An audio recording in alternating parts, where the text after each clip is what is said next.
मालिका चालू असताना 2016 मध्ये तू लग्न केलंस आणि असं होतं ना की अनेक जण बोलतात की लग्न केल्यानंतर युजली अभिनेत्रींचं करिअर स्लो होऊ शकतं आणि जेव्हा तू लग्न केलंस तेव्हा तू करिअरच्या एकदम पीकवर होतीस. अशामध्ये लग्नाचा निर्णय मृणाल तू क्विक घेतलास का त्यावर विचार केला होतास किंवा यापुढे काय किंवा आपल्याला अशाच प्रकारचे एक पर्टिक्युलर साच्यात बांधलं जाईल लग्नानंतर भूमिकांसाठी असा विचार डोक्यात होता कधी? मी काहीच ठरवून नाही केलंय आजपर्यंत असं मला वाटतं. गो विथ द फ्लो हा माझा नियम आहे. सो मला आणि पर्सनली मलाही असं वाटलं होतं मला लग्न करायचं होतं. आता आई पण झाली आहे, मला आईसुद्धा व्हायचं होतं.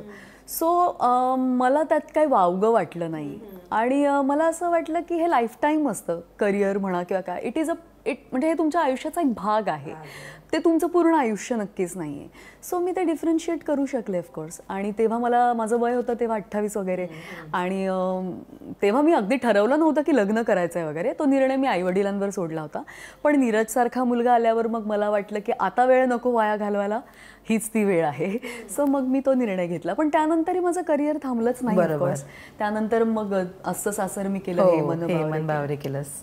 सो येस मला त्याचा काही परिणाम नाही असा काही वाटला. तो मग तेव्हा असा एक आपण ड्युएल माइंडमध्ये जातो की लग्नानंतर मे बी आपल्याला कामासाठी बिकॉज असं होतं ना की लगेच प्रश्न येतो की आता काम सोडणार का.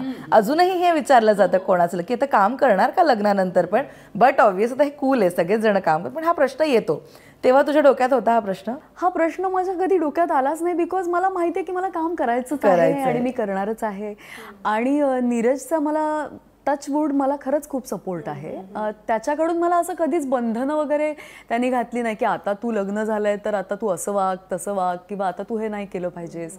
किंवा कधी माझ्या सासरच्यांकडनं किंवा नीरजकडनं मला तशी बंधनं नाही आली. ज्या फ्रीडममध्ये मी आधी होते तेच फ्रीडम माझं आजही मी जपते. आणि अगेन शिस्तीचा भाग तर आहेच, त्याला पण एक शिस्त आहेच ऑफकोर्स. त्याशिवाय मग ते फ्रीडम राहत नाही, त्याला वेगळं नाव होतं. पण येस ऑफकोर्स मी त्या सगळ्या गोष्टींमध्ये खुश आहे. मला काही प्रॉब्लेम नाही आला कधी.